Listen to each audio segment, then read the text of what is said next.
যে ভয়ঙ্কর একটা মাথা ভারী প্রশাসন আছে। আপনারা জানেন সেটা অনেক বলেছেন। এটা কিন্তু অনেক বেশি আপনার মানে এটা আমাদেরকে সরকারকে তাদের দিতে হয়। বেতন দিতে হয়। এবং অপ্রয়োজনীয় খাতে আর প্রোডাক্টিভ খাতে এত বেশি অতীতে ব্যয় করা হয়েছে কিন্তু সেইগুলো এখন থেকেই গেছে। যেমন আপনার এই যে স্কুলগুলো যেগুলো স্কুলের কোনো প্রয়োজন নাই, সেই সমস্ত স্কুলগুলোকে আবার নতুন করে এমপিওভুক্ত করার আবার তদবির বাণিজ্য শুরু হয়েছে। এটা রিসেন্টলি আমরা দেখতে পাচ্ছি আরকি।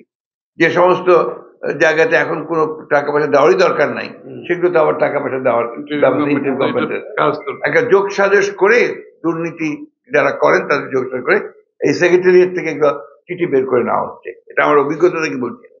দ্যাট ইজ এটা তো বন্ধ করতে পারছে না তারা।